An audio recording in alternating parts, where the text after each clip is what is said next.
Recording in progress. Okay, we're recording. Start over. So if you'd like to learn more about the New England CCIM chapter and what we do to help support the commercial real estate community of New England, you can certainly feel free to check us out on our website or look us up on social media, especially LinkedIn. But without further ado, I'd like to introduce our panel today. I have Tom Bissicool from Hinkley Allen, Sam Kuntz from Atlantic Retail, and Emily Freeman from WS Development. So why don't we start off with some just quick introductions, and then we can get into questions, which I'm sure we're all eager to hear about what's going on in the market today. But Tom, why don't you start off? My name is Tom Bissicool. I'm a commercial real estate lawyer with Hinkley Allen Snyder. I've been there for a little over Hinkley 17 years now, so I've got a lot of experience in representing national retailers, sort of in retail store site deals across the country, and then more locally representing landlords and developers in retail projects. Good morning. I'm Sam Kuntz with Atlantic Retail. I've been with Atlantic for 10 years.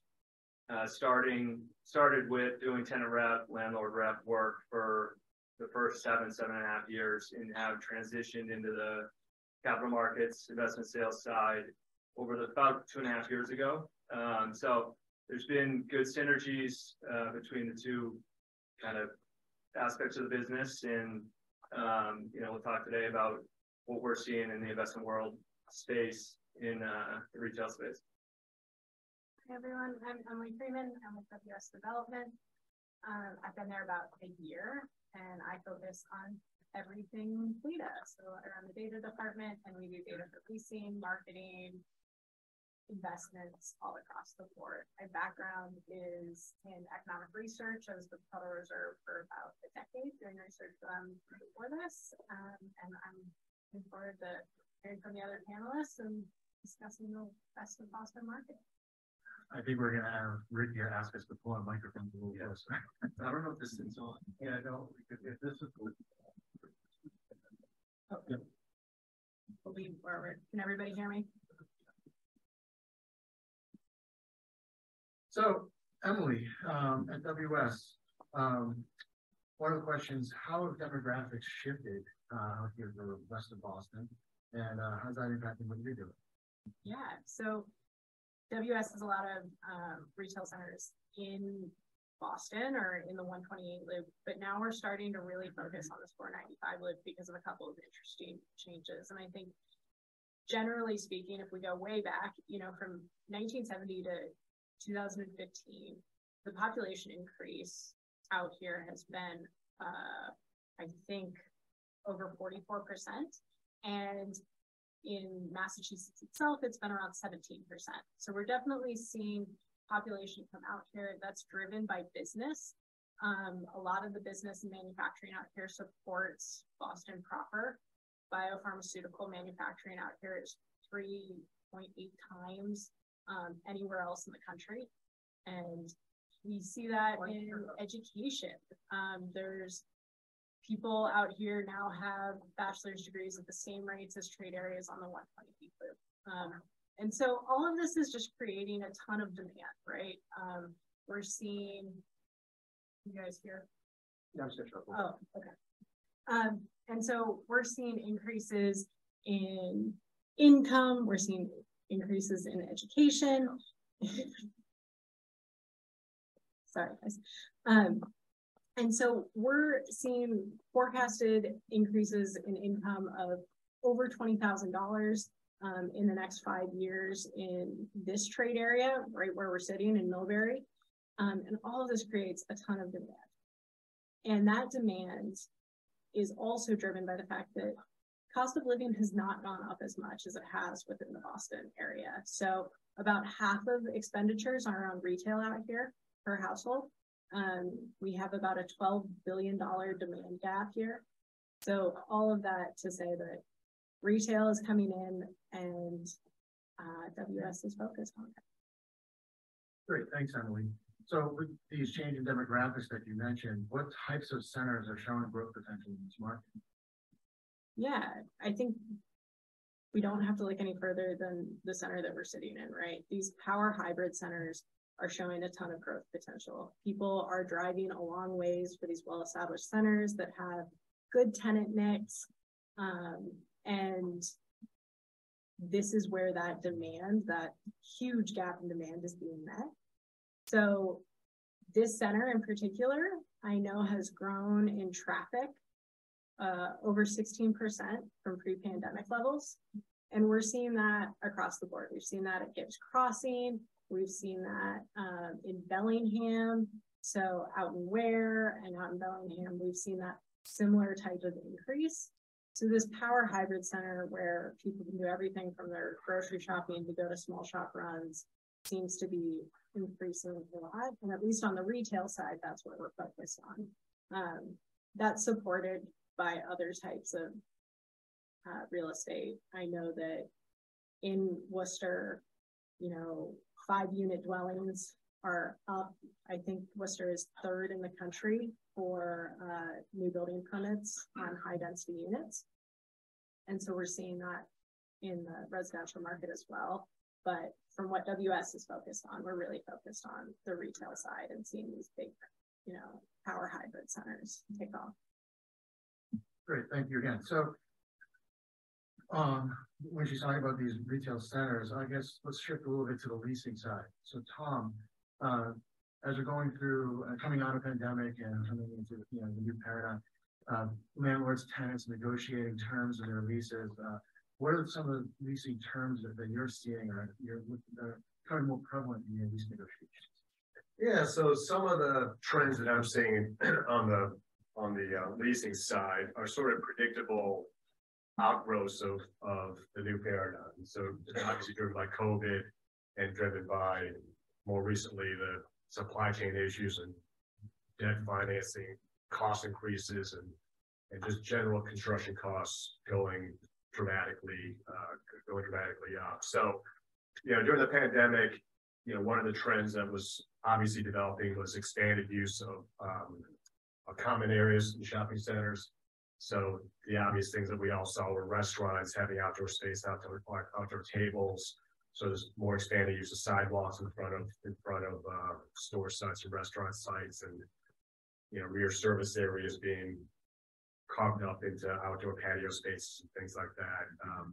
Obviously with restaurants, but also general merchandise retailers as well. There was a more of an emphasis on different delivery methods to customers. So there was, a lot of the leases I've seen the last 2 years have had expanded use of sidewalks for drop up and pick up of merchandise and things like that, which cut across all different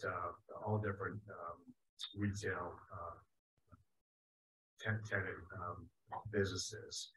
And the other side of that was expanded use of parking areas. So going along with those same COVID delivery mechanisms, I had some leases where tenants are really emphasizing use of their exclusive spaces in the center for sprinter vans and pickup and delivery vehicles to take merchandise to sort of that last mile of delivery to the customer who might have ordered the merchandise online and getting it delivered from that store. And that, caused some angst with the landlords because, they don't want a beehive of sprinter vans going in and out of their centers all day and coming up traffic. The other thing I've seen a lot more recently in terms of trends has to do with the contracts in themselves, the landlord construction delivery obligations.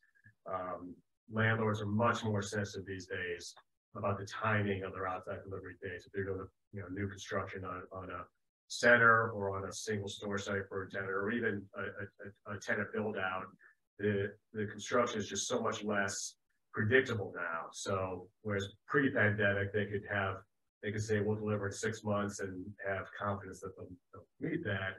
Now they're really pushing for more flexibility. Everyone's arguing for force majeure and trying to expand the force majeure clause to try to include supply chain issues and things like that. So that's where a lot of that is taking place in the leases. And also some relief on the remedies.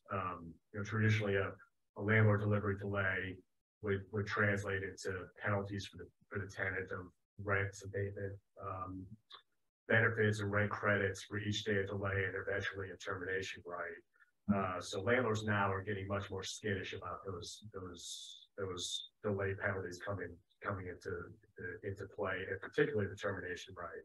You know, they don't want to get hundreds of thousands or over $1 million into a build out of a single tenant and then not deliver on time and have the tenant. So there's a couple of things that I've seen from the new paradigm. Great, Tom. Thank you for that overview on leasing. So we have a retail center, you get it leased. Now saying we got to sell it. Yeah. Obviously the elephant in the room these days is interest rates. They're up, and so how have interest rates and inflation and potential recession, how they've been impacting investment sales? Yeah, I would say that the interest rate conversation is the forefront of every conversation that we've had over the last 6 months. Earlier this year and the last year, you put a valuation together, you take the deal to market it for 4 months, you'd have 10 to 15 offers. And this was traditional retail investors. This was also groups from other asset classes that were chasing the retail yield. So that combined with the exchange, 1031 exchange market, you were able to surpass pricing.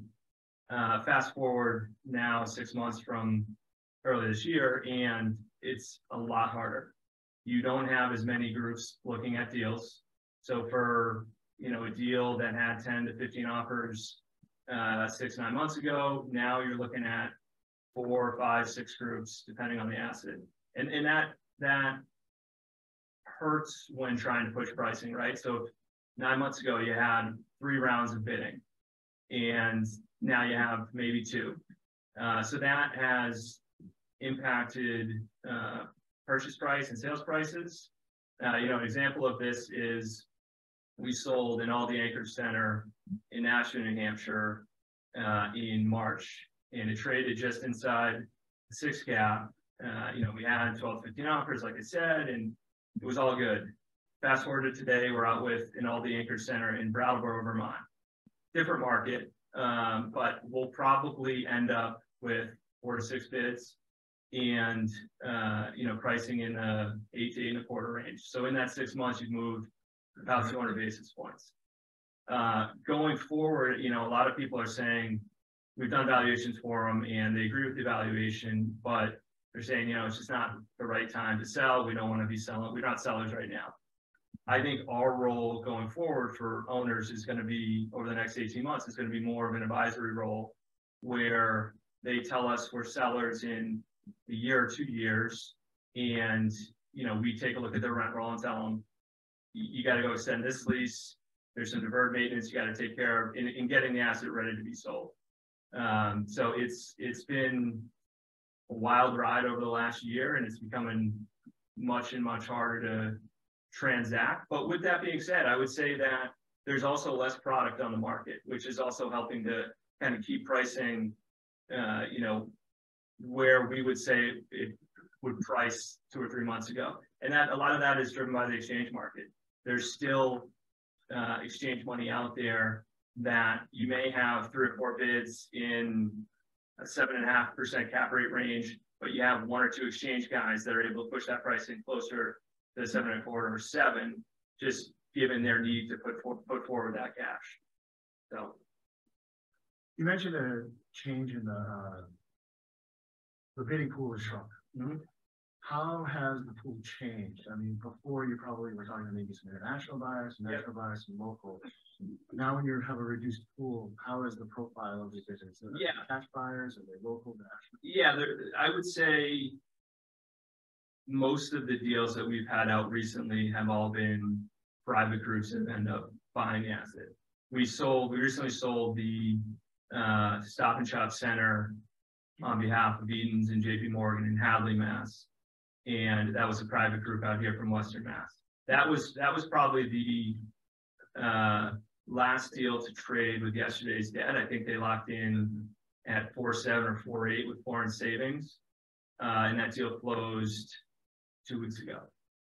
So it's definitely more private, which makes it that much harder when interest rates tick up because it's a direct impact on pricing.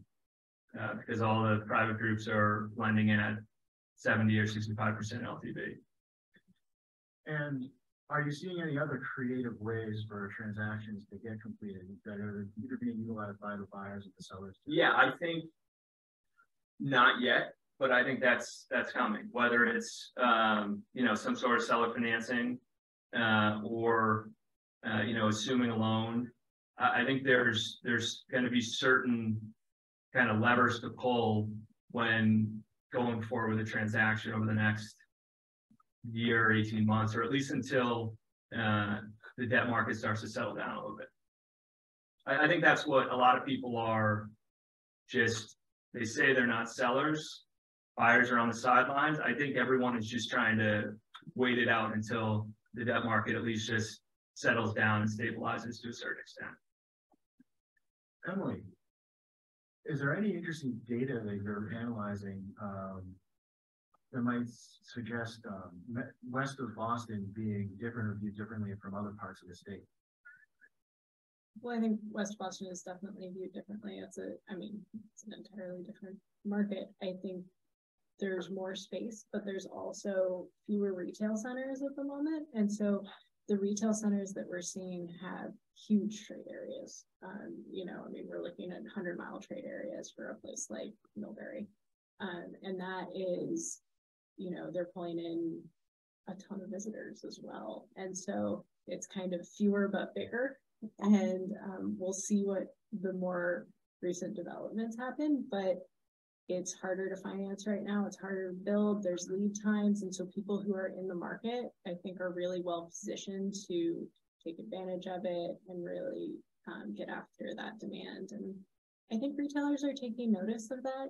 There's the classic retailers that wanted to be in the 128 loop, but a few doors down here, we have Athleta and Sephora, and those retailers are starting to move out and see that demand here. So I think it's a place for potential at the moment, particularly in leasing for retailers, even if maybe we're not changing hands or people are building quite as much. That being said, I know there's a lot of economic development happening in Worcester as well. So it definitely is getting built up. It's just probably not going to be quite as fast in the current economic conditions. And I'll open this question to any of you on the panel. Are there any infrastructure challenges in this area west of Boston or opportunities that make it attractive for the retail centers or pose a challenge for identifying a site and seeing its potential as a retail center? Yeah, I would say construction costs have been another topic of conversation around development, but also around tenants, new tenants to the market or relocations within a market. This isn't necessarily on the 495 belt, but inside 128, we've seen a number of junior box and big box tenants that have been forced to renew their lease because one, there was either not a relocation option for them in the submarket, or two, construction costs are so high that the owner of the vacancy couldn't make the deal pencil. So I think that's a interesting trend where there's been a number of junior boxes or box tenants that have been forced to exercise options. Where in a world where you hear a lot of tenants coming to landlords for rent reductions when they have an option coming up. I guess the only thing I would say on the development side, with construction costs being as high as they are, I think that has a major impact in the merchant developer business. You look at Dollar General, you look at Chick-fil-A, you look at some of these other QSRs in ground up tenants. It doesn't happen as much up in this area just because there isn't as much land and the land's more expensive than down the south or Midwest. But you have these construction costs that are still high, yet you have the debt market causing these cap rates on single tenant deals to widen such that the returns for these preferred developers, merchant developers, are just getting more and more thin. And someone like Dollar General looks at it and says, you know what, maybe we have to pay an extra $1 or $2 in rent in order to justify the new construction. There's other tenants that aren't saying that. So I think that that has a real impact on, ground up development for a lot of these, Starbucks, QSRs, Dollar General, or groups that have been building and building stores over the last 5 years. I would say on the infrastructure side for that, I think we've seen some changes in preferences from people that maybe would have taken a pad or built it out before, but now are looking at inline spaces. And so, maybe that development that would have happened around a retail center that we've had has become a little more confined because we're not looking at necessarily adding that construction out. Yeah, I mean, I can tell you a quick story in my own practice. Dovetailing what Sam just said with preferred developers. I mean, I've got a deal, a turnkey lease deal for a single tenant, national retail tenant. And, we signed a lease a year ago. And so the developer has been working on acquiring the site and getting the design and permitting of the store. They got all permitted, and now, 9 months, 12 months later, they're going out to bid. And the deal just does not pencil anymore. Yeah. The deal that they made a year ago does not pencil anymore. And they're just going to get slaughtered. So in this particular case, it has a happy ending. The developer and the retailer have a great relationship. They've been doing deals for a decade. And this developer was able to go to my client and say, look, I just can't do the deal according to what the lease we signed says. I need help, I need higher rents, and I need some relief on the delivery time frames. And in this case, my client said, sure, we'll do it. So we just did a lease amendment, we increased the rent schedule is completely revamped, we've extended out the delivery dates, and it's got a happy ending. But I think it's a common story that doesn't always have a happy ending. And I think that's a lot more of that going on right now. Are you seeing any interesting strategies or ways for landlords, owners of retail to make additions to their properties, either to generate new streams of revenue or make them attractive for buyers? I'm thinking something like on the EV charging stations. Do they move the needle at all? Or is it just something that you kind of throw on your site because you have to right now? Or is there anything similar to that landlords should be thinking about adding? Again, either to generate some revenue or maybe attract a ESG conscious investor. I'm not sure on the investor side. I don't work on that side right now, but I would say that I think it goes back to the things of merchandising mix, right? What can we provide in a one-stop shop for people so that when they're doing their shopping, and also I would say, this isn't necessarily, this is something that I learned more at the Federal Reserve working there is in economic research is about, what do people want to do? What kind of entertainment do they want when they're going out, when they're worried about something like inflation, right? And that being able to go out to dinner and get entertainment in one place might take the place of like some travel budget and some types of other things. People are making those substitutions right now. And so making sure that you're well merchandised in those areas is probably going to become increasingly important. Yeah, I mean, I think I agree with Emily. I mean, and WS does a good job too of kind of activating your centers depending on the time of the year, whether it's the winter and you guys add a rink in Linfield or, whatever it is. I also think along with EV, solar is becoming more and more of a income driver for landlords. I mean, we've probably transacted on 3 or 4 deals this year where solar was put in over the last 12 months. And that's something that is, new. And I think you're going to see more and more of it continue to, going forward. So Sam, when you say you've transacted on deals that had solar added, did that attract any different pool of buyers? No, not necessarily. It's ancillary, but it's it's additional to revenue to your NOI. And I think at the start, the first maybe deal or two that we transact with solar as a component, investors, didn't really. If the deal was trading at a 6, they were discounting it to a 7 or 7.5. I think that's heightened, and I think they're looking at solar as real income for this foreseeable future. So I think it's a good ad for landlords. Yeah, I've seen it as for on the tenant side too. I've been in a number of deals where the tenant has specifically negotiated for the right to put in charging stations in the parking field for customers. And also I've done a couple of deals where they've, you know, contracted or subleased more or less to people like Tesla to have Tesla set up charging stations in their parking fields, and not even necessarily generate income from the charging stations, but just having that amenity for their own customers, and then causing more customer traffic coming onto their site has been enough to incentivize the tenants to have the charging stations on the site. Are you seeing, you mentioned costs earlier, are you seeing any other trends in the development side? Are you seeing projects kind of being held back? Are you seeing are you seeing timelines? Or is that an advantage for west of Boston versus being closer in terms of lead times and approvals?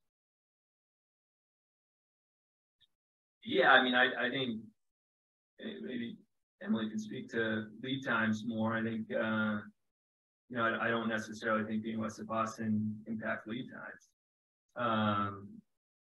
But, you know, I think there's more land out here and more opportunities for development out this way than there is as you move closer to Boston. We are under contract in Holyoke, Mass. We had a developer built a 3-tenant strip, freestanding Popeyes, and there's almost 3 acres in the back that's developable land, pad ready. And we had a ton of interest on that. And I think even where construction costs are, I mean, groups are looking at it and say, you know, yeah, we'll buy it. And if someone wants to ground lease, great. If not, we'll wait for construction costs to come down and build the building on spec, or once it's 50% leased. So I think there's more opportunities for ground up development out here than as you move closer to Boston.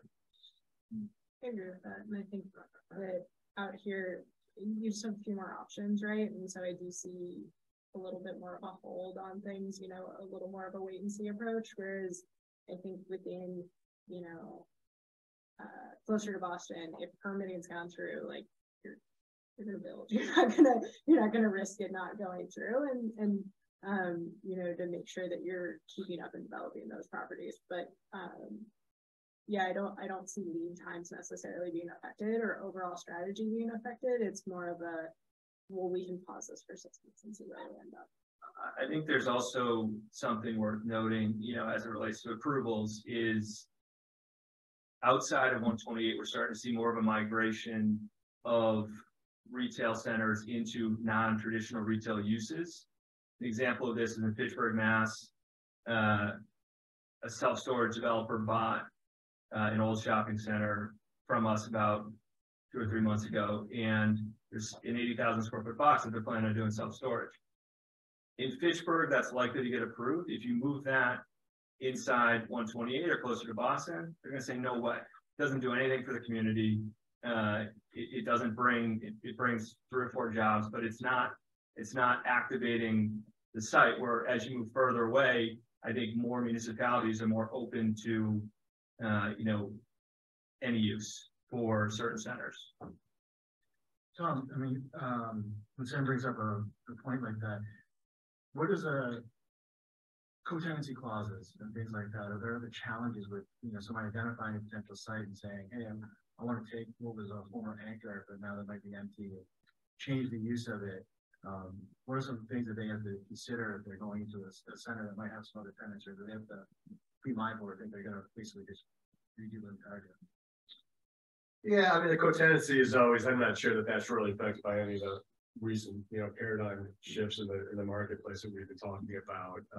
But, you know, I'm definitely still seeing co-tenant clauses, particularly in new development. You know, when national retail tenants come in, they're attracted by the landlord developer saying, hey, this tenant's going to be there, come join the party. This is going to be a great site. And so they're happy to join the party, but they want to make sure that the host is going to be there when they move in. So I am still seeing co-tenancy clauses, particularly new developments. More in, you know, from the lawyer standpoint, I guess I'm seeing it less in established centers, you know, because there's been so much shift around, and people are coming in to centers that are already established and the tenant mix is already there, so that there's less of a need for a co-tenancy clause in that scenario. But you know, in my own practice, I haven't seen a whole lot of, you know, landlords shifting around their entire tenant mix because of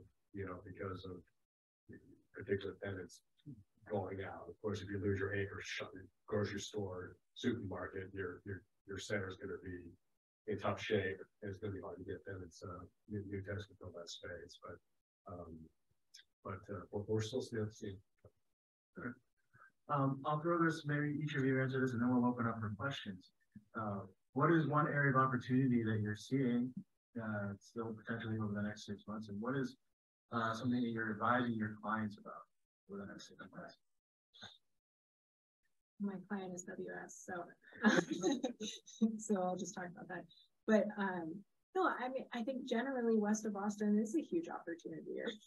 We have this demand, we have population growth, we have people who've moved outside of the city at this point who are demanding city type services, city type retailers. And our centers are well positioned and hopefully getting even better positioned to serve those. And back to the point we made earlier, it is going to be about activating those properties, getting people on them, and running, you know, understanding what they want in terms of entertainment, having events, having the beer garden, doing the fall festival things, and getting them out on the property. And I think that is the opportunity right now. I think west of Boston is kind of the next plan, you know. There's a ton of people and a ton of growth, and industry is out here. So taking advantage of what we've established, coming up with a plan. I don't think we're necessarily going to be building huge things in west of Boston with the lead times and the cost right now, but really taking advantage of the markets that we do have here. Yeah, I would say the biggest opportunity, in my opinion, for you know, real estate investors or buyers is looking seriously at non-grocery anchored product. I mean, we, as a result of the pandemic, there were a number of companies we talked to and say, you know, our company thesis now is we can only buy grocery anchored shopping centers, which creates more competition for that product. I think there's a story to be told on a number of non-grocery anchored centers where you may have grocery shadow anchor or two grocers across the street. There's a story to be told where I don't think investors, I think investors are writing those deals off too quickly. And I think as a result, the pricing, the cap rate is wider than it should be compared to grocery anchored product. In terms of advising our clients over the next 12 months, I mean, it really is, a lot of them aren't sellers today, and that's fine. It is getting their asset in a position where a year from now, 2 years from now, and they're ready to sell, they've gotten a lease extension from Stop and Shop. They've, you know, given the new roof to TJ Maxx in order to get an additional 10 years. I mean, there's certain levers to pull where you can increase the value of the asset while it's just sitting there in you're just, it's a hold for now. So I think that's going to be something we'll participate in a lot over the next 12 months. Yeah, I mean, you know, on the lawyer side, so all these opportunities have already happened by the time the deal gets to me. So I'm not as much advising my clients on opportunities in the marketplace in particular regions, other than knowing that my clients, both on the landlord side and the tenant side, they're just looking for good sites, whether it's in West Boston or the South Shore or other places in New England. You know, everyone's looking for the good site with the right demographics and the right site characteristics for their need. Because landlord for the right, you know, market opportunities and things like that. So, you know, so for me, it's really, my advice to my clients is really more on the legal side and the risk side that they're taking and building those protections into the leases to make sure that they're not, you know, they're not getting overextended. If for the landlord, they're not overpromising on delivery dates and things like that. And for tenants, you know, making sure they all understand it. They understand the economic realities and the pressures that the landlords are under for timing and development and things like that. So they're having to factor those into their promises to their own investors as to when their new project's going to open, or whether when their new store is going to open, how many stores are going to open this particular year, their operators for, when they're going to be able to open and what number of sales they're going to have. And all those things are factored into all these, issues that we've been talking about. Great. Well, thank you to our panelists. We'll open it up now for some questions from the audience.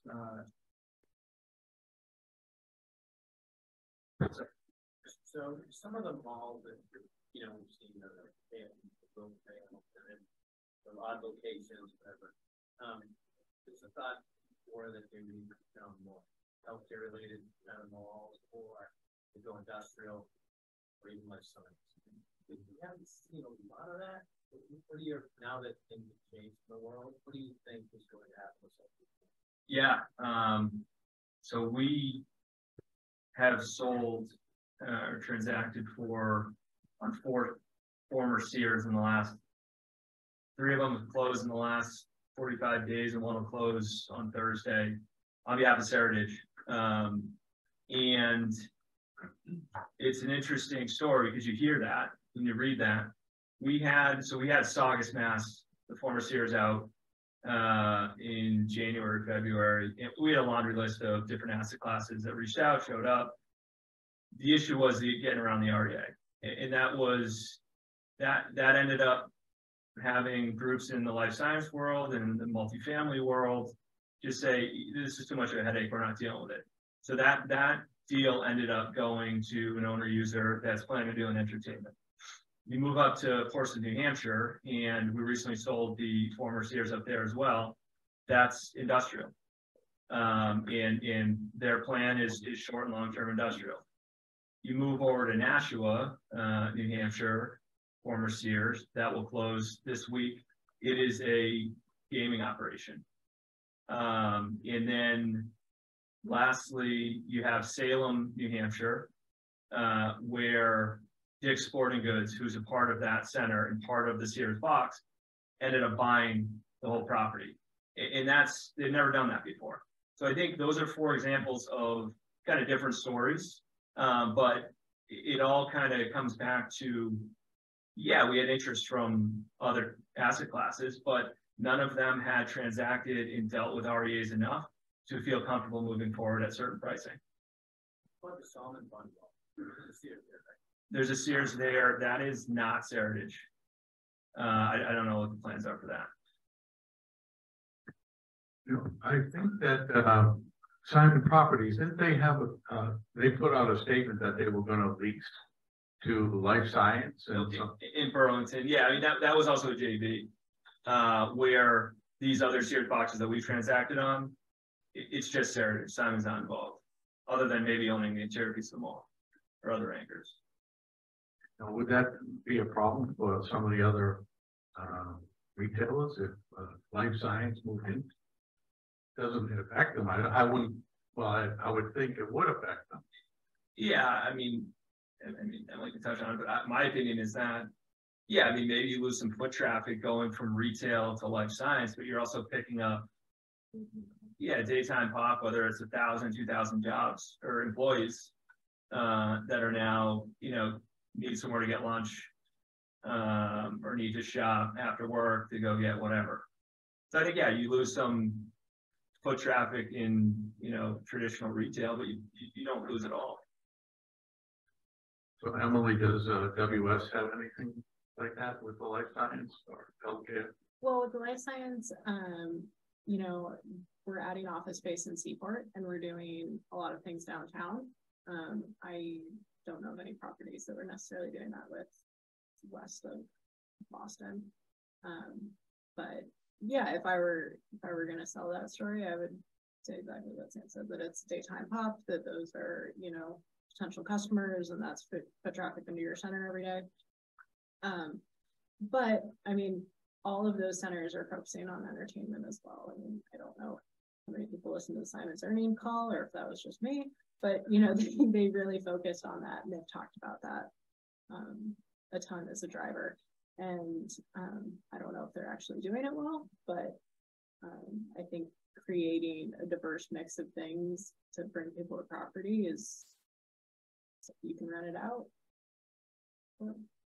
And I've always understood life science, again, I'm just a lawyer, so I don't have a command on the market as the other folks in the panel, but what I've understood is life science is really centered in the area where the talents are. So it's usually, Cambridge, downtown Boston, where all the talent wants to live. They don't necessarily want to live out in the suburbs where us people with kids and soccer games and things like that live. They want to live downtown where the action is. But in my experience with my other clients, that's where the life sciences are focused.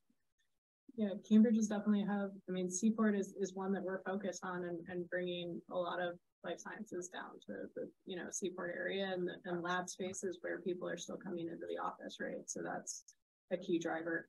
I would say that west of Boston, it's not necessarily those life sciences, but the biopharmaceutical manufacturing has taken off out here. A lot of the manufacturing that supports those key industries in Boston have come, 495 and west, and that's computers and accessories to biopharmaceutical and other medical device, those types of things have come out here. So it's definitely being supported in this space, and there's definitely industrial for it out here, but I don't think WS has gotten it, my knowledge. Yeah, one of the things they mentioned to me when they decided to do the event here is they said that this is one of the busiest showcase cinemas in this area. So that must help the. It is. No, actually, we had a retailer looking at Millbury, and I believe that they're going to do a deal with us. And they were very concerned about entertainment and duration on property and how many people were being brought for entertainment, and kind of doing the dinner, shopping, entertainment combo. And I looked at visitation to this theater comparatively to entertainment at places like Burlington and Solomon Pond and all of, and shopping centers around, and I think Foxborough. And this theater blew them away, was multiples in terms of visitation. So it's a really strong center for that. And it just speaks to merchandising mix. And WS definitely gets that right more often than not, and certainly here. Anyone else have any questions for the panel? I have a question for Tom. How are you addressing government shutdown clauses in your list? But there's a long story, and I'll try to keep it short. And so tenants, during COVID, were looking for any excuse to not go into default, and hey, sympathies with them. Government shutdowns, they weren't able to generate business, they weren't able to generate revenue, and not able to pay their rents. And so, when COVID first happened, tenants would do one of three things. They just, big national retailers like Planet Fitness, the day the government shutdown happened, before they even paid their April rent, sent an email, sent a letter to every single landlord and said, we're not paying our rent, and we'll tell you what we are. But other tenants who don't have that level of clout have gone to their landlords, and there was a cottage industry during 2000 of doing rent restructures and deferral of rent things and things like that.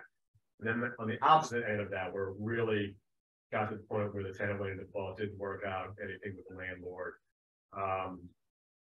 There's now a much bigger focus on force majeure clauses, and there's this concept called frustration of purpose, which is a legal doctrine that some tenants have floated out as kind of a novel reason to not have to pay the rent and not perform under the leases. The concept is something happened that was out of all of our control, i.e. a government shutdown, that frustrated the entire purpose of us entering into this lease. And there's a traditional contract concept where if that happens, one party or the other is excused from performance. That concept had never really been used in the commercial leasing context, but desperate times call for desperate measures. They were floating that out, and there was some notable case law last year. There's a case called NEREJ case where that was used successfully, not from mom and pop cafe. It was from a big national, chain, but that gained a lot of traction. And now in contracting, parties of both sides of the battleground as to how the force majeure clause is drafted. I'm putting specifically force majeure, frustration of purpose clauses in my leases to make it clear that if there's a frustration of purpose, the tenant's not off the hook. So those are kind of the way things are playing out in the contract situation. But as things are shaken out and we're past the exigencies of COVID, those are sort of activist courts trying to protect tenants back in 2000, 2001, but now they're, 2020, 2021, now in 2023, they're less active, and some of those doctrines really aren't flushing out as much as you think they might. So it's not becoming as much of a problem as we thought it would. And I don't think these going forward, people have too much of a concern about another government shutdown coming or another pandemic coming. They're kind of viewing that as a one-off, once in a century event that probably won't happen again for a long time. You think that weather patterns that are happening right now, that could be something that could affect leases in the future? What was that again? I'm sorry. The weather patterns that we're seeing. Another, I want to bore everyone with contract drafting, but one of the classic battlegrounds when you negotiate force majeure clauses is landlords always want to put in weather as a force majeure event that gives an excuse to delay delivery, delay construction. And so, weather's pretty broad. If it's raining, they get an extra day added to the delivery day because it's raining. So, when I'm the landlord, I try to keep weather out of it. But with well-heeled tenants who have negotiating power, we'll delve into the details of that. It's okay, what extreme weather, and it's usually often tied to the landlord's own construction contract with the contractors, because there's usually an extreme weather clause in there that gives them extensions. And so sometimes we'll tie the landlord's delivery in terms of weather events that delay construction or excuse, delays in construction to their own construction contracts and what those terms are. But weather in general is not considered to be a permissible reason to extend the delivery day. Okay, so I just like hearing that force majeure. I never spoke French, but I use that occasionally now. The one other question I have, I don't know if anyone else has a question. Oh, right over there. I remember before COVID, there was talk and a few examples of building residential within centers or directly in abutting centers to create some synergies, kind of like the way you describe life sciences. Is there any thinking about bringing residential into or next to centers these days, either as an additional use or to replace unused space?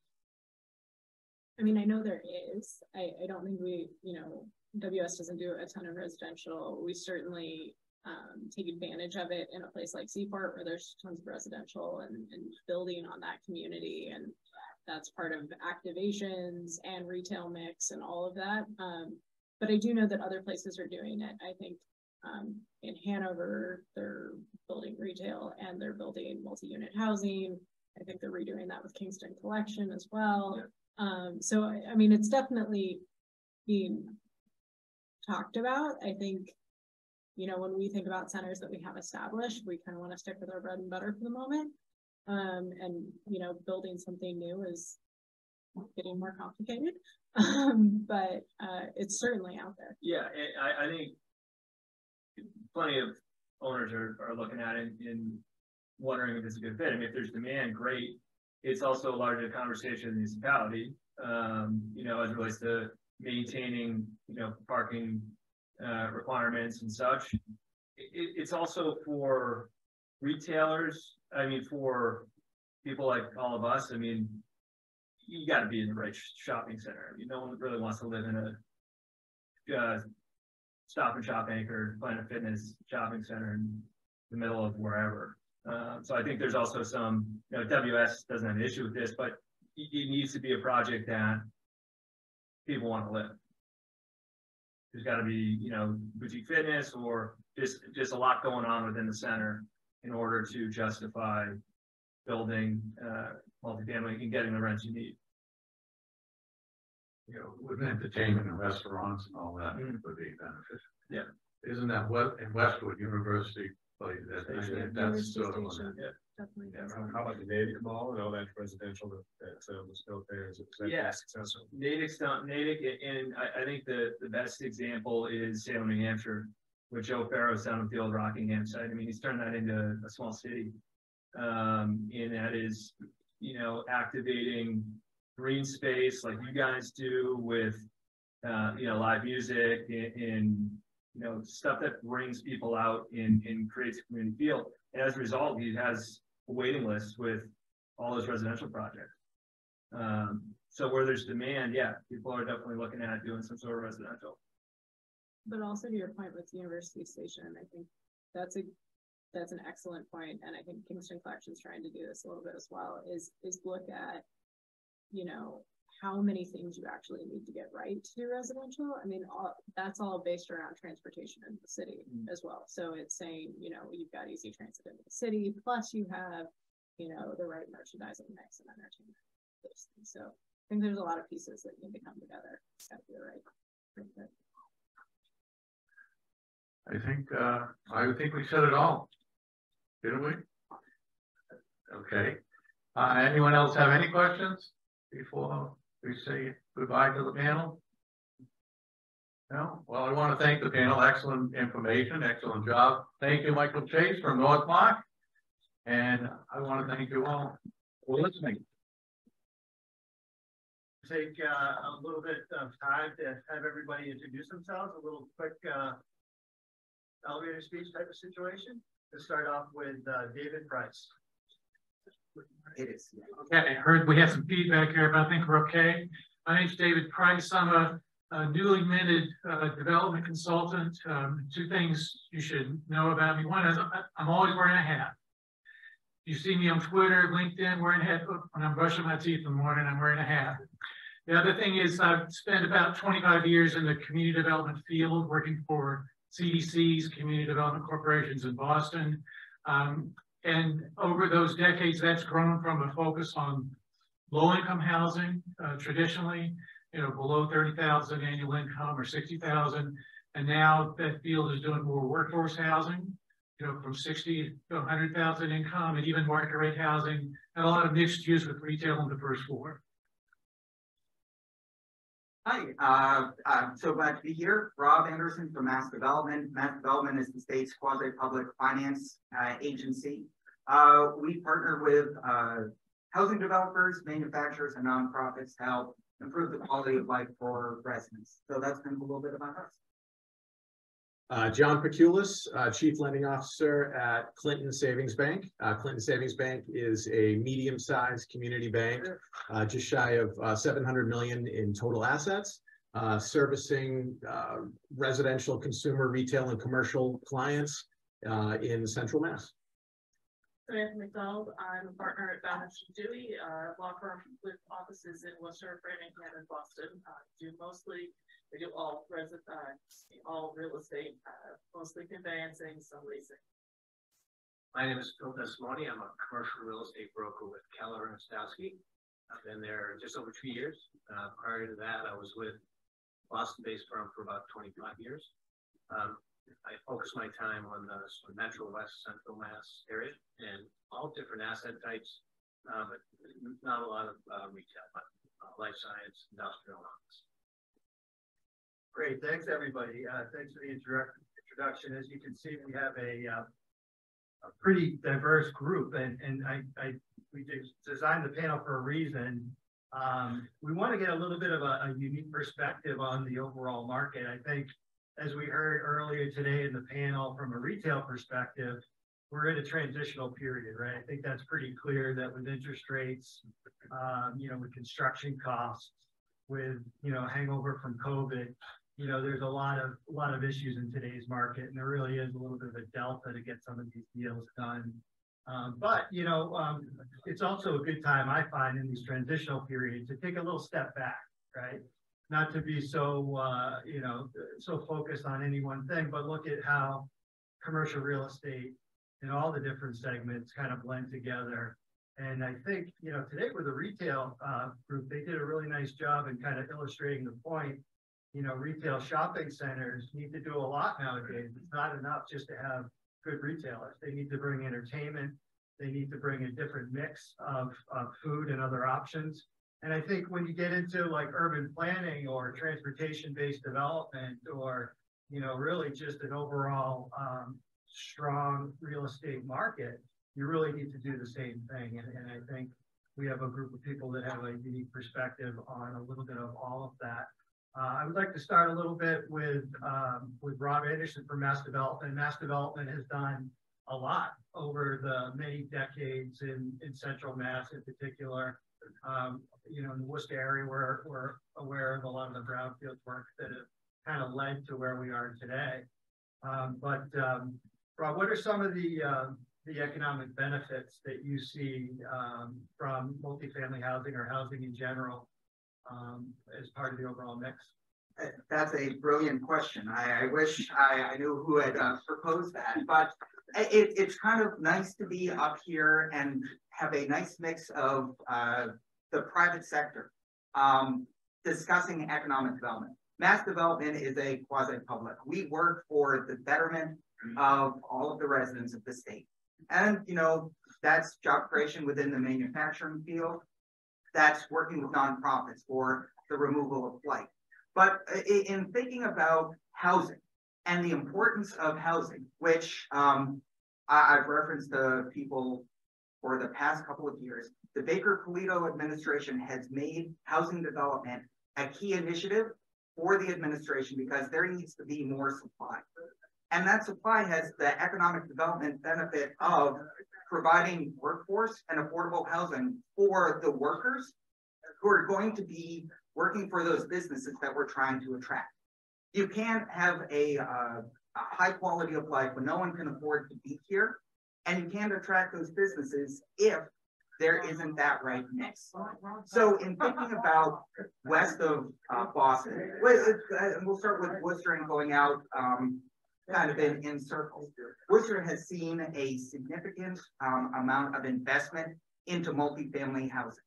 That is transportation related, and it's also putting the city of Worcester in a better position to attract life sciences. There are some people building on spec. The Worcester Business Development Corporation has made some investments. Mass Development itself is making investments up at Fort Devens, which we know. But thinking about that kind of circle, there are also communities like Leominster and Fitchburg who are trying to transition out of where they have been to someplace new.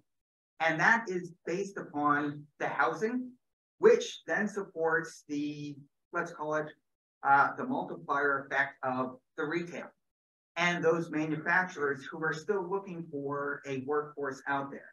So when you think about housing, housing isn't a detriment to a community. It's an asset and an amenity that can help spur economic development, particularly outside of the more dense areas of Boston or 128. So mass development helps developers on both the affordable and market rate side construct those units. We partner with banks, we partner with developers. We just want to make sure that at the end of the day, the residential quality of life is that much higher. So that's what we can do to help, and kind of how housing and multifamily in particular can help spur a better Massachusetts economy.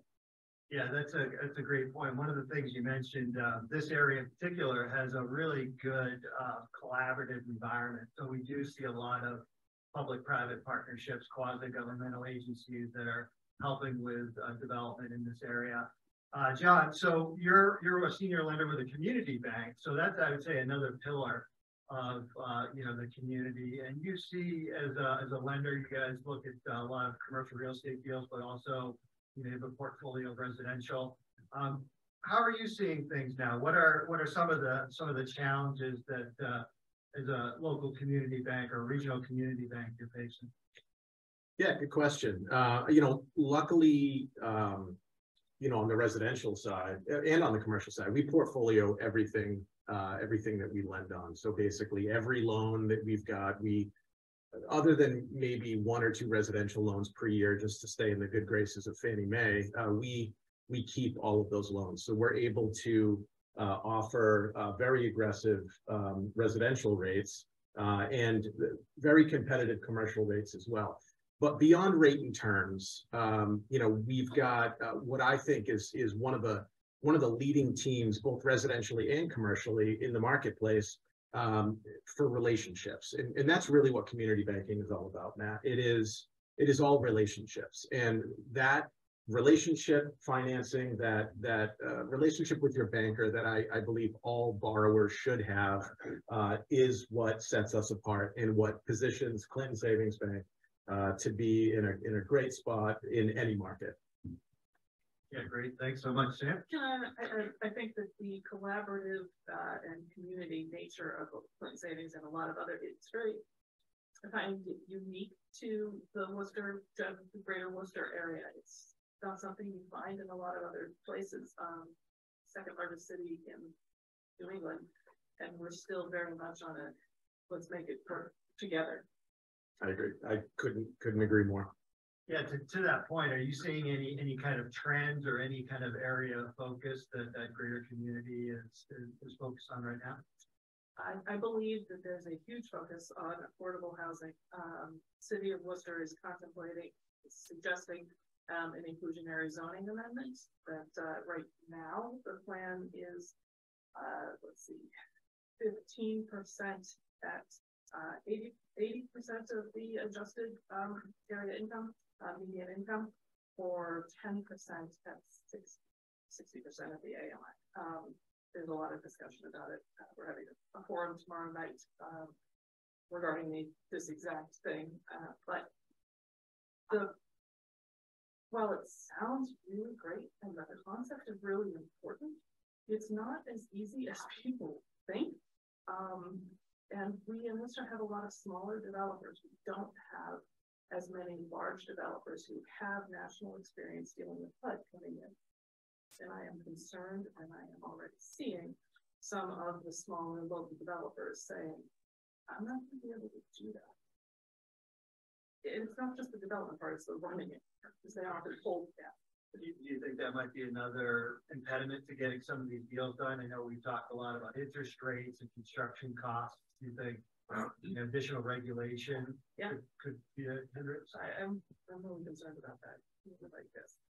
David, I wanted to go over to you because you do have quite a bit of experience in this affordable housing development world. What was your previous position?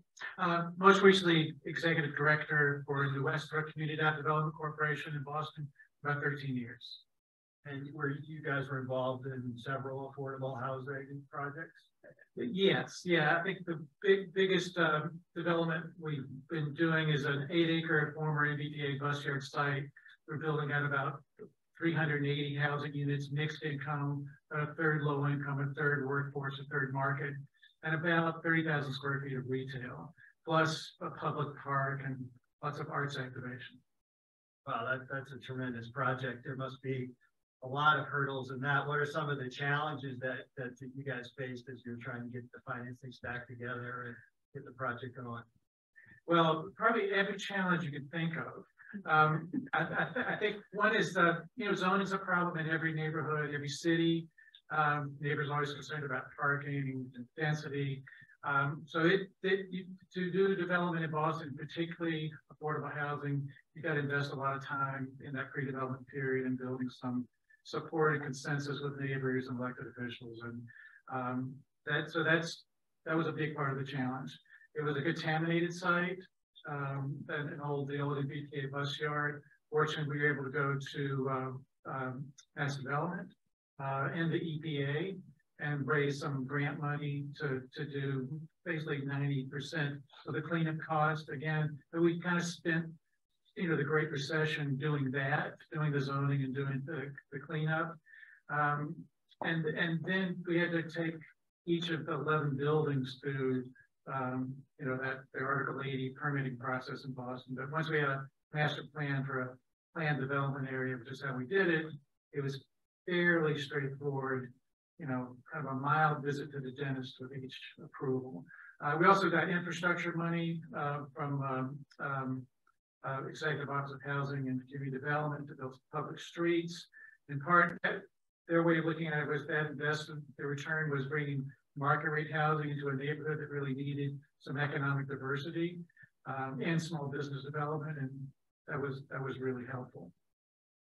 Yeah, that sounds like quite a project for sure. Now, were you involved in the financing components of it? Did you have any tax credit? Yeah. Again, you can name a source. We used it, and low-income housing development typically we use bank financing, often a construction loan, permanent debt, because of Community Reinvestment Act motivations by banks. They're really interested in projects in the neighborhoods that CDCs work in, and you know they'll stick with you through hard times, and they're a big part of that on the debt side. And on the equity side, they're often the investors in low-income housing tax credits. I think nationally, I think about 70, or at least in Massachusetts, 75% of the equity dollars coming into low-income housing tax credits is from banks. So there's anywhere from small banks who invest in pools to bigger banks like Bank of America who might do a direct investment. Plus, there's a ton of soft debt. The city of Boston has its own sources.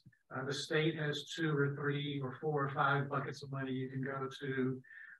And some of these specialized funding sources for infrastructure and environmental cleanup. Usually it's one hard debt loan, and then there's maybe 7 or 8 soft debt loans, subordinate mortgages, which really sit there, they accrue interest, and more like use restrictions, as long as the property is used for the affordable housing or other kind of purpose, then it just sits there for 40 years and may even roll over to another 40 years. And then on the mixed use, on the retail side, is a whole other challenge. There's not a lot of direct subsidy money for that. If the building is subsidized, there's kind of an indirect subsidy to the cost of building the retail. Retail rents are pretty low, so it's hard to find national tenants in, you know, the neighborhoods like Roxbury or Dorchester, and other cities. I imagine Worcester may be similar. So it's a real challenge. We were able to find a startup grocery store, believe it or not, which took about 3 or 4 years to put that together for pick up about 6,500 square feet of space. And there's a very complicated kind of financing of new markets tax credits, which we could have a whole day talking about that, we're able to bring in some of that also. That can be a source of equity for commercial development, but there's a lot of regulatory compliance. And this kind of circles back to one of the early points about, in a lot of neighborhoods like cities, Worcester and Central Mass, you may not have the developers or lenders, contractors, property management companies with the expertise to do this regulatory compliance. It's a real kind of barrier to entry into doing more affordable and workforce housing, and even some of the commercial development that helps revitalize neighborhoods. Yeah, absolutely. You know, that is, I guess part of this time that we're in, where things are going to be more challenging, and probably at the end of it, look a little bit different than they do, at least today. Phil, I wanted to get over to you a little bit. You and I are office guys. We do a lot of office leasing, and we're talking a lot about housing, but, the one thing that, every office tenant needs is employees, right? And if they don't have housing, adequate housing, then, obviously, they're not going to locate in that area. What are some of the challenges that you're finding out there in the market post-COVID and in this new world that we find ourselves in? Yeah, I think good question. So I think there's going to be an impact on office leasing. There already is, and there's going to be an impact going forward. So I take a step back. I think a couple of years ago, most of us went to an office every single day. During the pandemic, most of us stayed home most of the time. Companies then found that there was probably less productivity, less collaboration, social interaction. They were sort of losing that culture. Now we're starting to see them come back in jobs. Most of our clients, most of the companies we're talking to, they're sort of demanding 3 to 4 days a week in the office. So what does that mean? That means less space. And so less space, if you think about it, about 15 to 20% of all leases expire every year.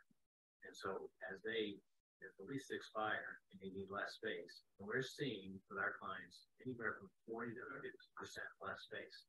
That means vacancy rates are going to continue to rise, right? They're not going to get better for several years. But what kind of space are they looking for? We're definitely seeing a flight to quality. So in order to continue to attract employees, they want cool space, nice space, good image. Within the space, they want collaboration space, nice conference rooms. They want amenities in the building, outside the building. And so what we are going to see, I think, is Class A space is going to fare much better than Class B. Right. So a couple examples of that. We helped a company called Lifeline. They're in Framingham. They have 80,000 square feet in a 2-story Class B building. We helped them move to Marlboro into a Class A building into 40,000 square feet. Right. So worked really well for them. There was amenities in the building, outside the building. There was a daycare center. Really good quality. So that was their decision. I work with a lot of landlords as well, and they want to make sure that if they have a Class A building that is, maybe a little bit tired, or Class B, they want to make sure it becomes an A building. So another example of that is 111 Steen Street. You've probably all seen it with the bike.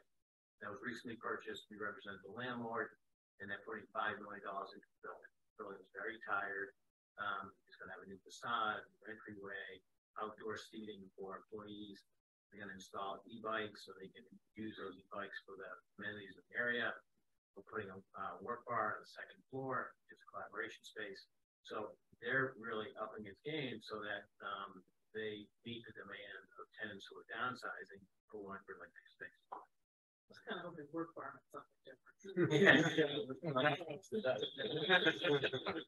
I just find it interesting the parallels, again, to the retail environment. You wouldn't necessarily think of a lot of these types of things, 5 years ago in the office world, but we're certainly seeing it now.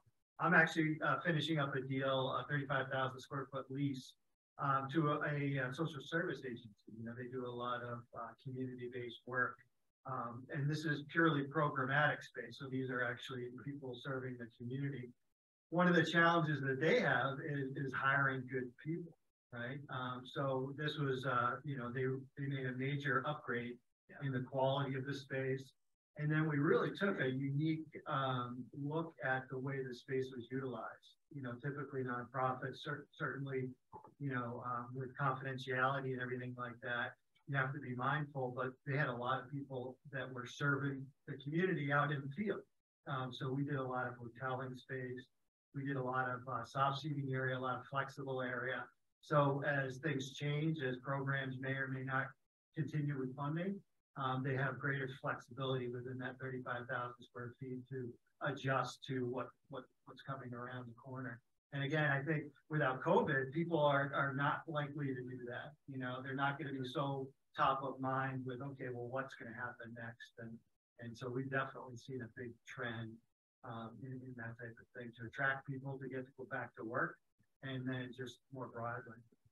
Sam, have you seen? Oh, sorry, Rob. Sorry, and Matt, to that, the level of flexibility, and we heard it in retail, in how that space is being used. We heard how office space is being used, and how zoning might perhaps be something that is an element of change in a changing economic development environment.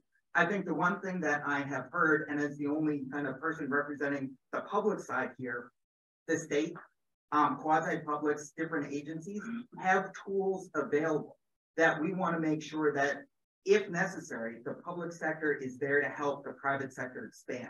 Because the best economic development that comes, and the best housing that comes in the right location that's transit-oriented, where people can walk to their jobs, involves the public side. And so I think in changing economic development environments, as we are in now, post-COVID, as long as people on the real estate side understand that there are organizations like Mass Development out there that can help, it can actually push the needle forward to where we need it to be to have long-term sustainability. To that point, the zoning issue, the Fed in Boston put out a report not long ago that said that loosening up the density requirements in zoning is the #1 thing that is going to increase housing, period, but particularly affordable housing. There's been a movement nationally to look again at zoning and density. Central Mass is moving really slowly in that direction. Really slowly. Something we should be looking at. Yeah, I think that's gonna, Central Mass tends to be a little bit slower, the density and maybe the overall demand is not quite as acute as certainly Boston or something like that. Now, Sam, do you see any examples of your clients? I know, your firm basically has a lot of institutional educational clients. Do you see any changes in the way that they view real estate? I think Central Mass has a more of a old-fashioned, you buy real estate, you hold it to whatever degree you can. And certainly educational institutions rarely like to give up their real estate. So I'm not seeing a lot of changes there, although we are seeing changes with how they are being used. The question always is how much we're allowed to talk about the development on Park Avenue that Park bought the old Debbie Diamond Chevrolet, and what they're going to be doing down there. I think they're looking at it in a creative way rather than just here's another dorm or here's another classroom building. So that's exciting because it is very much part of the community. I think that other than, the institutional ones are a little different.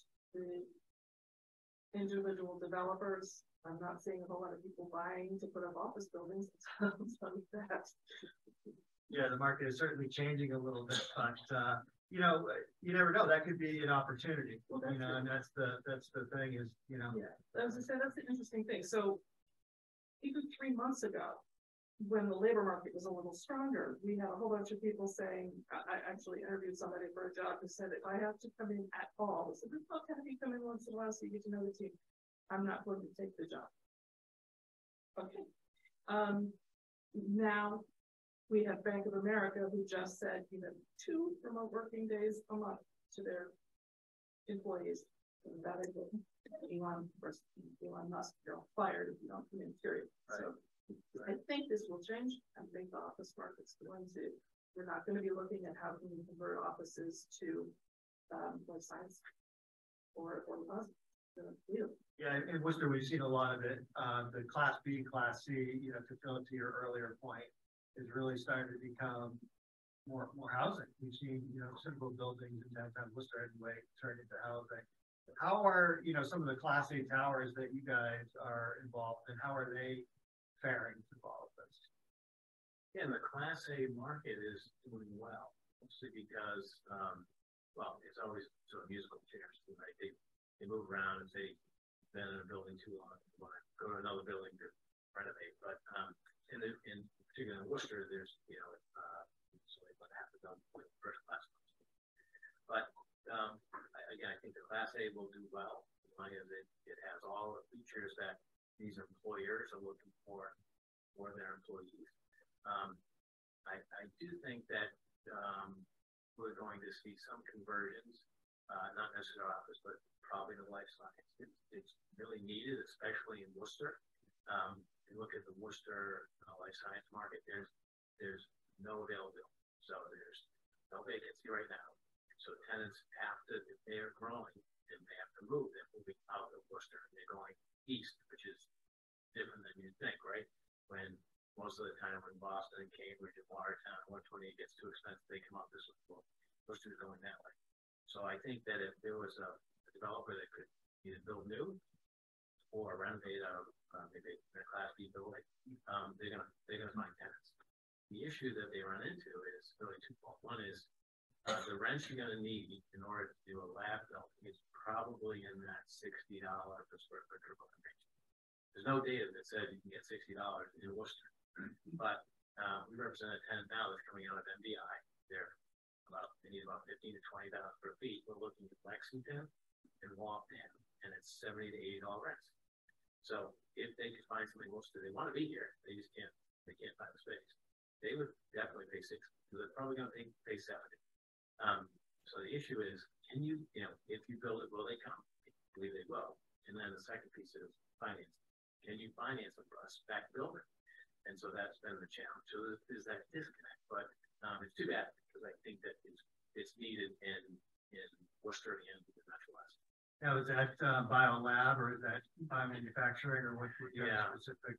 That's a good question. I'm talking more about the R&D lab. Yeah. Okay, so the manufacturing I think has slowed a bit. So there are many buildings along 195 and even Worcester that are programmed to do GMP manufacturing.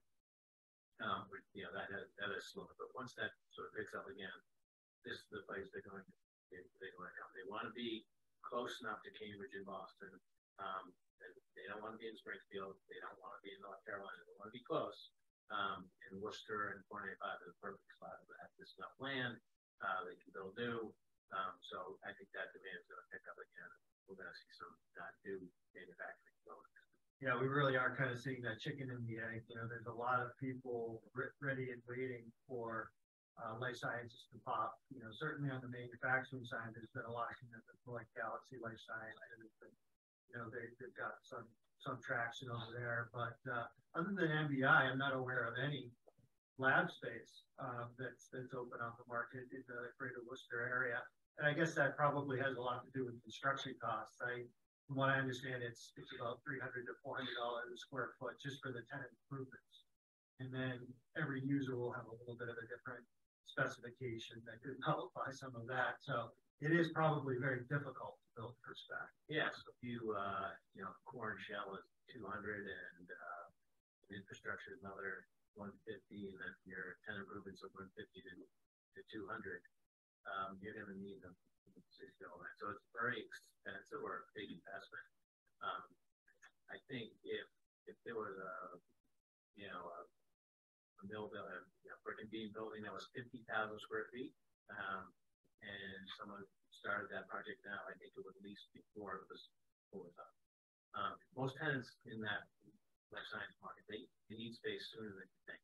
So they either get funding or they have some FDA approval, and then we got to go and get the lead space. And so they can't wait 2.5 years for a spec development. They did it in 6 months.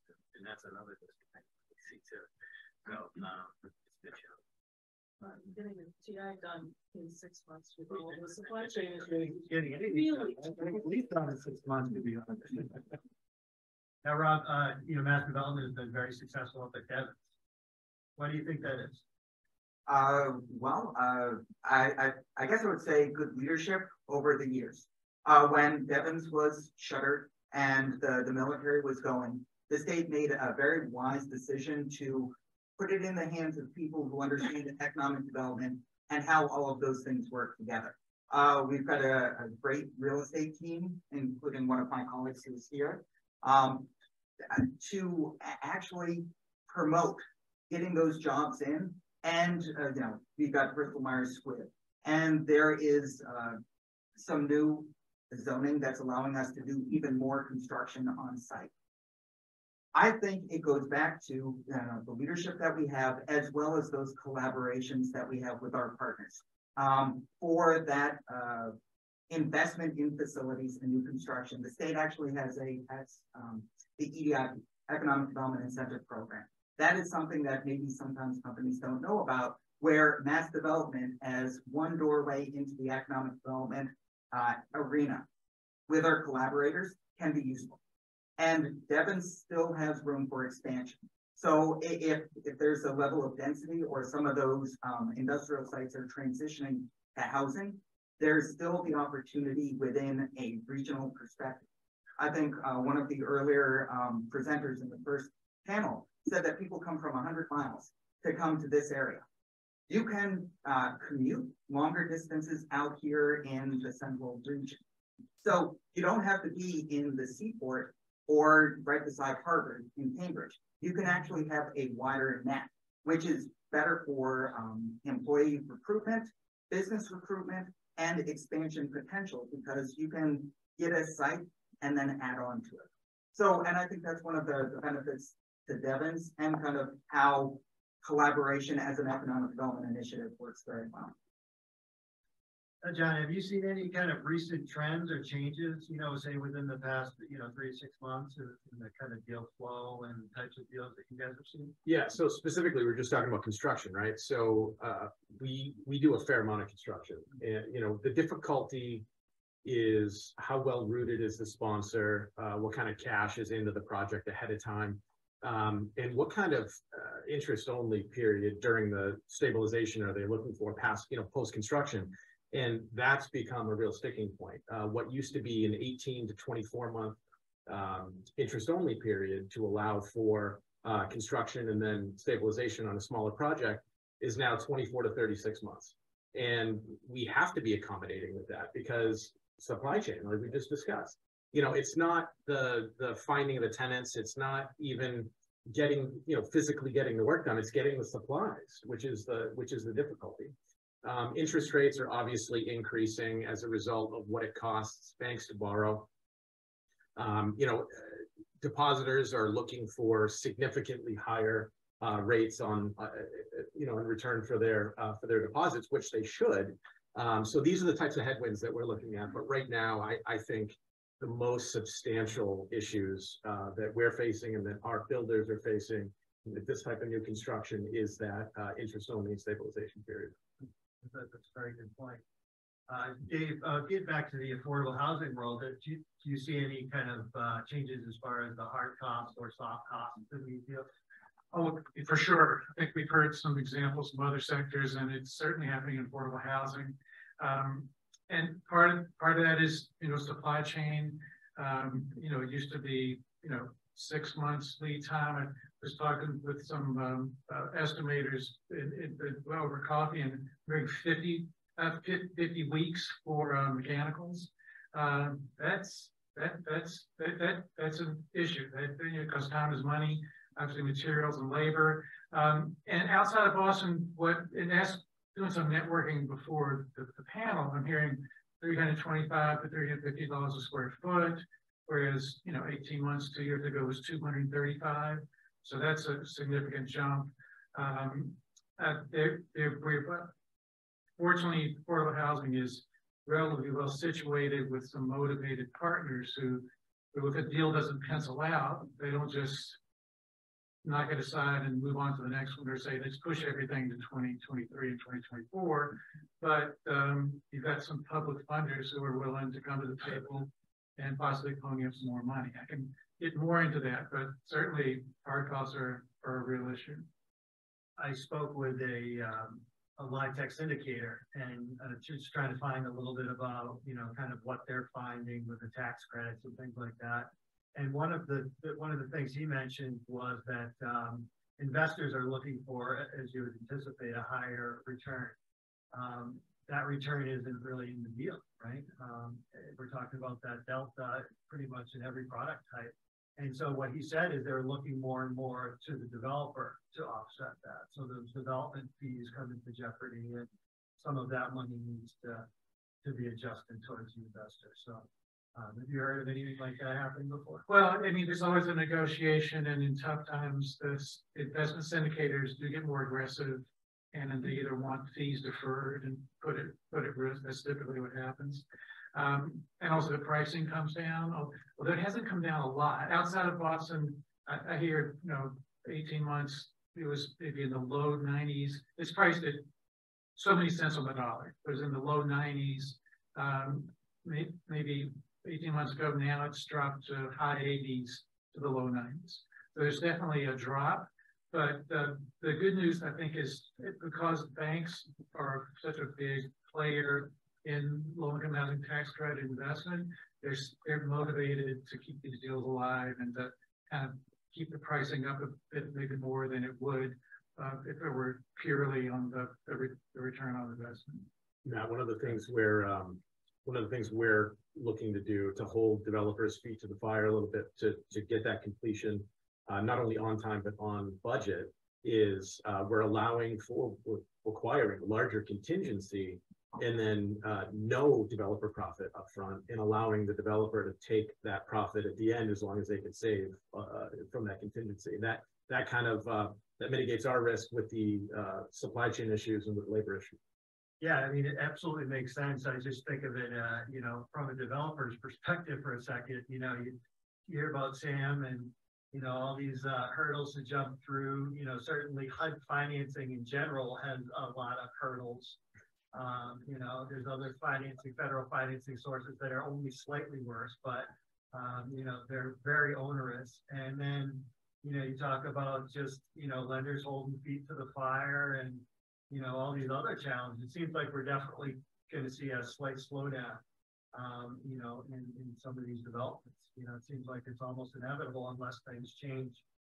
You know, the one thing that I always think about, you know, in a time like this, because I've seen a couple of times like this, certainly, you know, not quite as bad, but, you know, 06, 07 seems similar to me in some ways. And then I was involved in the .com boom and bust, so that also has some similarities. But, you know, what happens always after these moments where we have kind of this choppy water, there are great opportunities, you know, often some terrific opportunities, maybe some of the best. Maybe just down the line, do you see any kind of light at the end of the tunnel? Any opportunities in the marketplace as we get through this choppy? Can I just add? It's not Yeah. just. First of all, I hope that we're not looking at something like 06, 07, but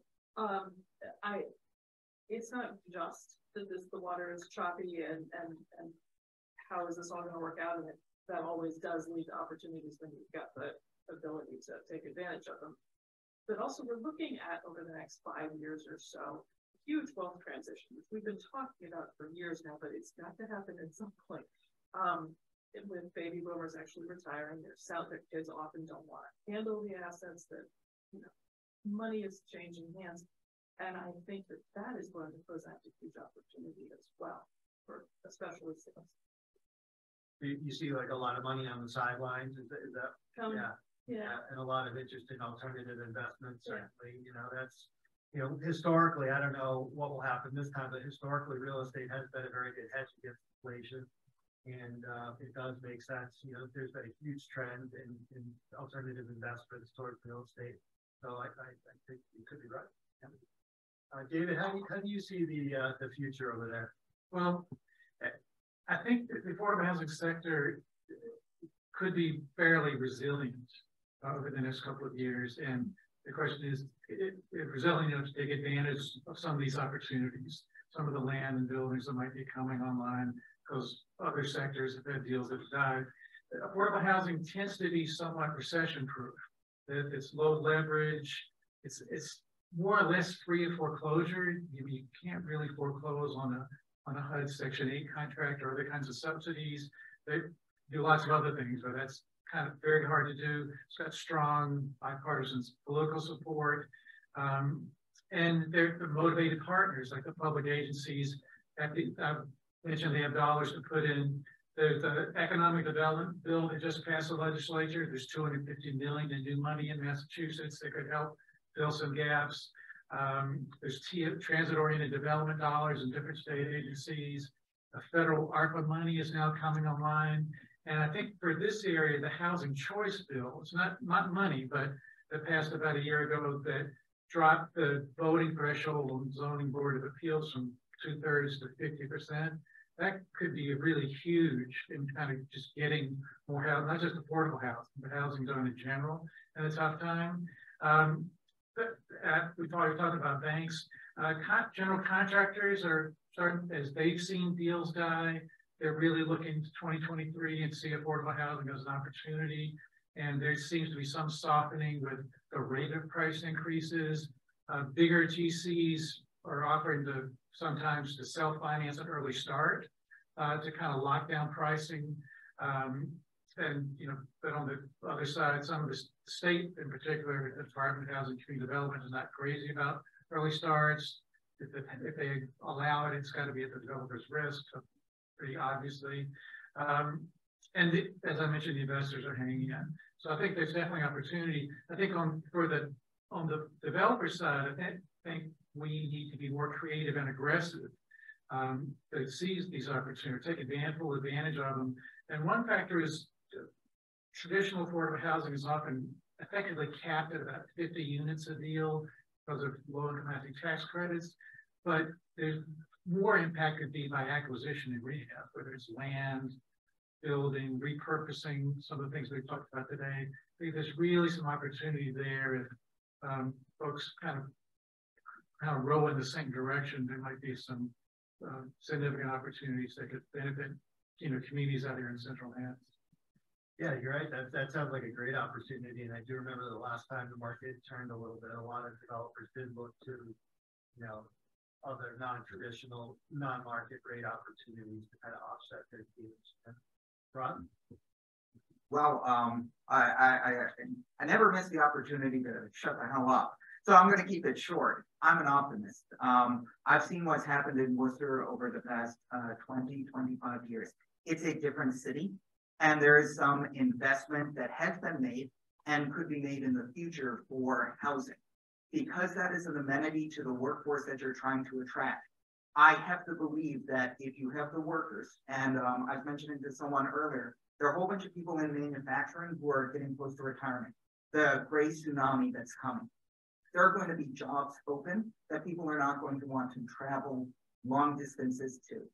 Those investments into central Massachusetts communities in housing can be very useful to attract and keep those businesses and have them sustainable long term.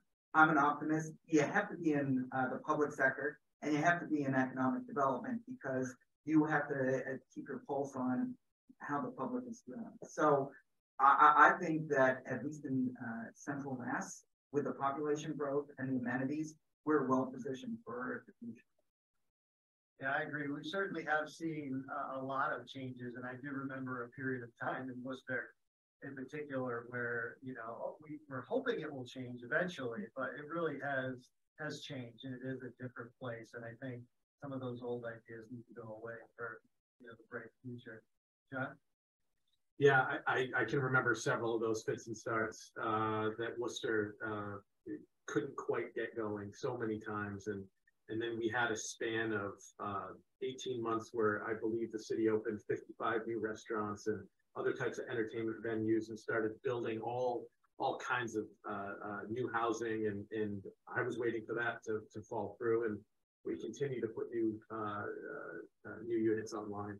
And I think it's a unique challenge to Central Mass right now, as far as the state of Massachusetts is concerned, because we don't necessarily have the finance backbone to handle all of that new construction that, say, east of 128 does, or even east of 495. So, we as community banks continue to try to meet that requirement and keep those financing opportunities away from the big banks, obviously because of what we believe in and what our charter says. So that's why Clinton specifically is so focused on new construction, because we're doubling down on Worcester, we're doubling down on Central Mass, and believe that that there's a lot more to come.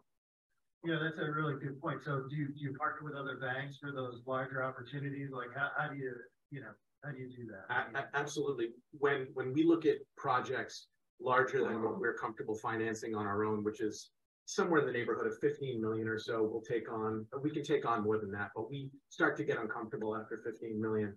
We'll still look at those projects all day long. I'm looking at an assisted living, new construction, 88 units right now, 24 million.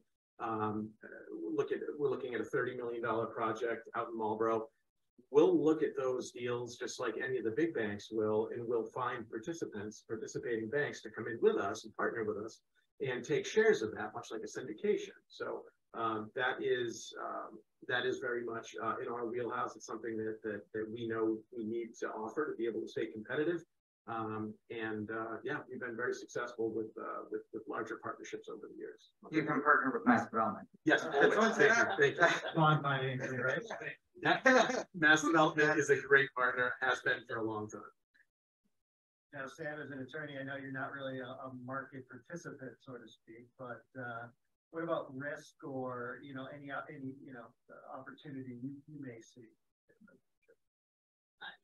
Because I work usually with landowners or tenants, the risk is somewhat handled by the brokers, the bankers, before it gets to me. but it's an interesting breakdown. We have some people who are just sort of batten the hatches and close the doors and said, this is too risky. I'm not sure what to do here anymore. And then other people who are much more willing to take the risk and see a long term, but they're looking at it long term. It's not going to be a short term return. Yeah, I think that's really important, especially kind of in the economic environment that we're in now. Short term is problematic. Long term is the way to go. Phil, where do you see things going? I think you're all right. I'm sort of pessimistic for the short term. Why is the Fed raising interest rates to slow the economy, right? To potentially put us in a recession. I think we're already there. I think we're going to go deeper for a while. I think maybe it lasts for 14 to 18 months.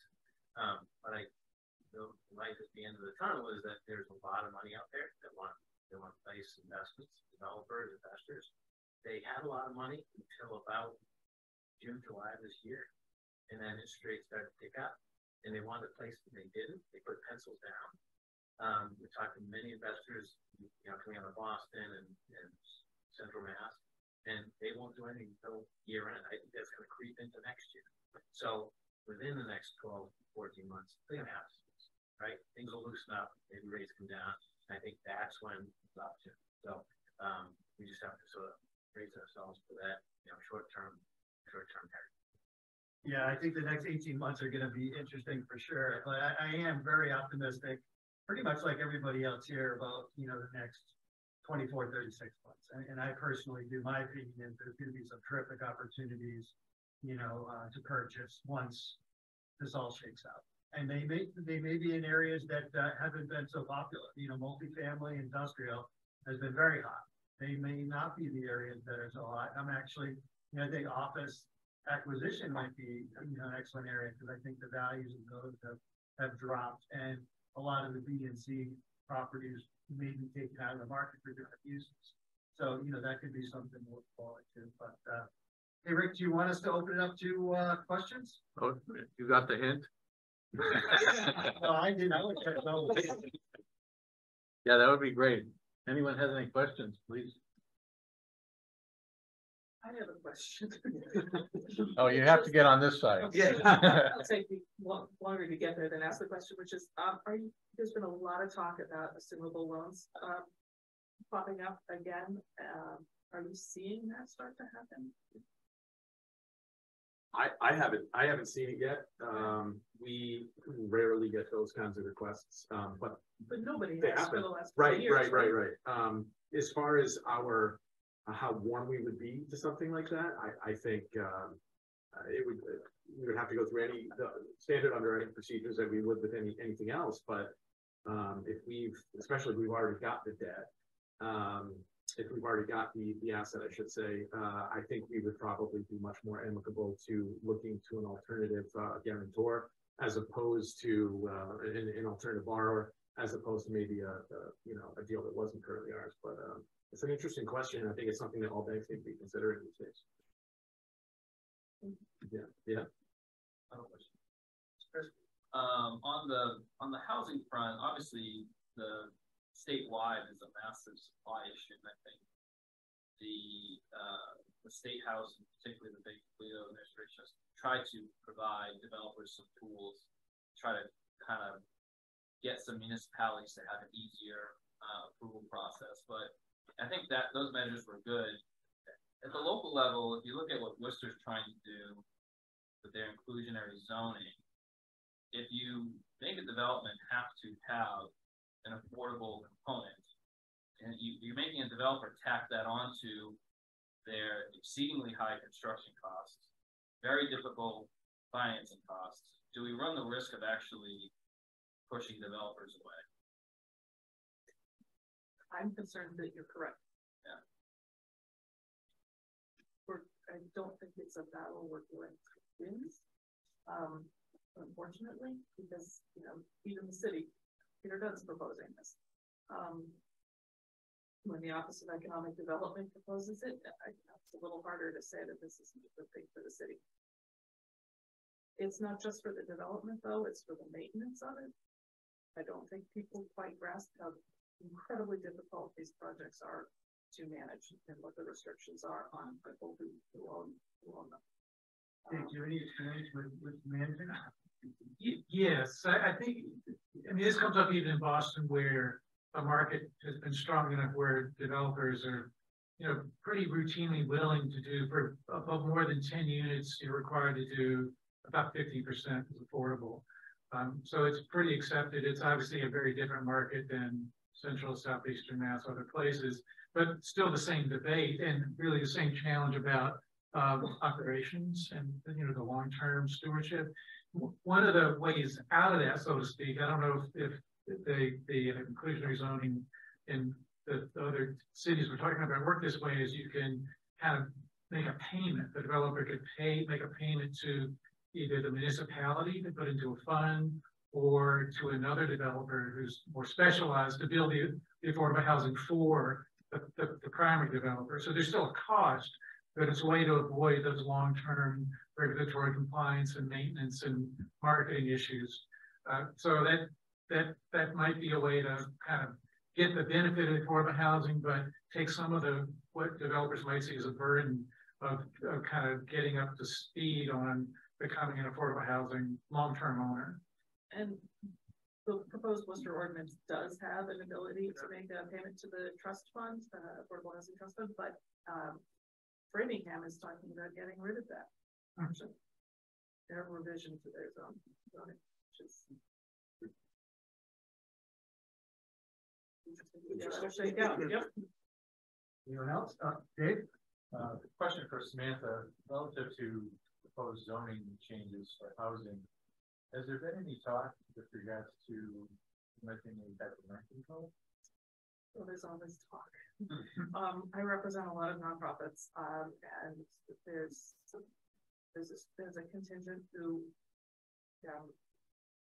I'll just put it out there. There's a contingent who think that landlords are all evil and rent should be abolished, right? Yeah, I personally hope they're not going to get very far. Wouldn't be good for my clients. I don't think there has been enough conversation around the long-term effects proven over and over again in other cities about what rent control does to the housing stock in the long term. And it isn't good. We run into all sorts of, there's no incentive for landlords to do any kind of maintenance or redevelopment on their housing stock. Just short-term gain, long-term loss. As a follow-on to that question, it's obviously a conversation that's been going on for quite some time. Has it been in this environment? Do you suspect or see anything, any more momentum coming behind that?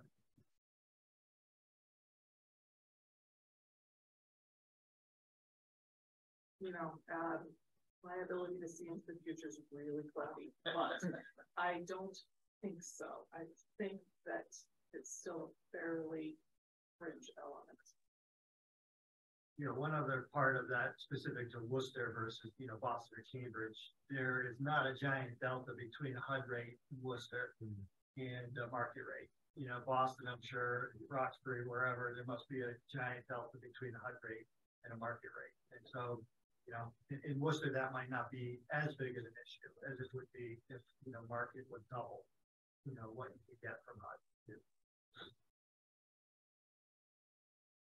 And I would hope that if they do talk about rent types of controls of rent prices, that they would look to rate stabilization rather than rent control. But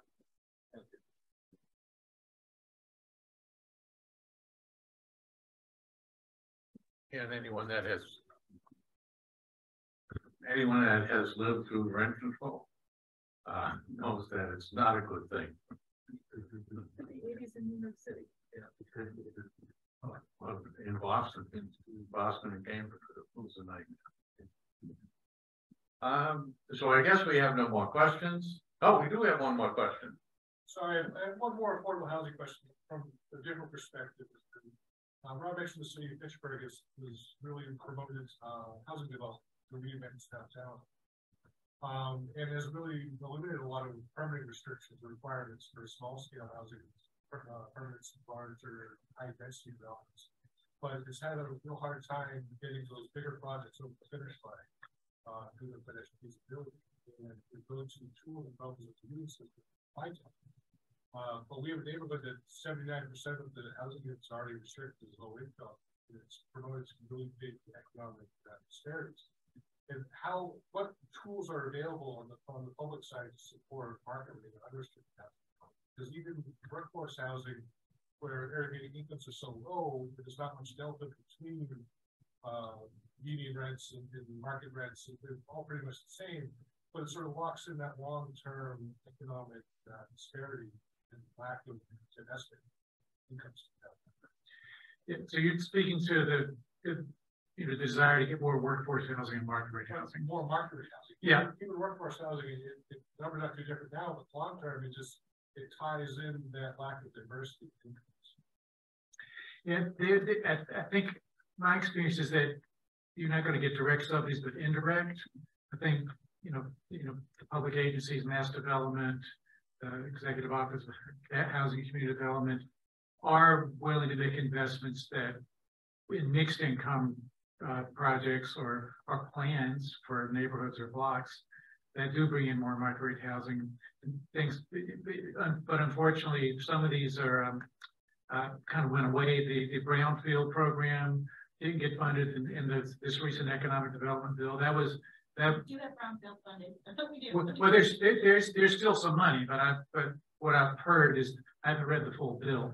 We do have we already have funding in us. I'm sorry, for mass development. We do have brownfield funding. Then go get that, because that can be a kind of an indirect subsidy. There's mass works for infrastructure, whether it's streets, sidewalks, parking, public spaces, can be an indirect subsidy.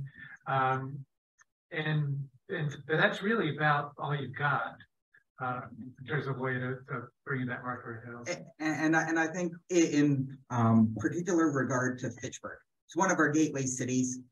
We did invest as some TDI equity in the city. And I know the downtown it's long and thin as opposed to a square downtown. So there are some challenges. However, mass development is a finance agency. We can actually lend off our balance sheet. We can work on guarantees for market rate housing and not just affordable. And I think it goes back to one of the things that I said before, without diving into the weeds, is that we participate with our lenders at banks like Clinton Savings. So we can actually come up with some of those gaps to partner. If it's a $15 million project and the bank is willing and feels comfortable for market rate in a gateway city with 7 or 8 million, mass development can join up. It defrays some of the risk. It actually gets that workforce housing, which is necessary. It doesn't all have to be affordable. There can be that mix, and that mix helps you, again, go back to that business recruitment and business retention, because there's that conflict right there. And so if you are dealing with anyone in Fitchburg and there's that financing gap and they want to do market rate, mass development has a loan program that can go up to $10 million. And again, I'll turn it over to the professional banker at this table. We can partner to defray their risk and get the benefit to the community. Yeah, I don't know if I have much to add to that. We continue to partner with mass development on some of these. I'm going to call it a fringe project only from an underwriting standpoint or a risk standpoint. But that level of credit enhancement from mass development is what puts that project over the top for us, and that's what allows us to make that investment into a community like Fitchburg.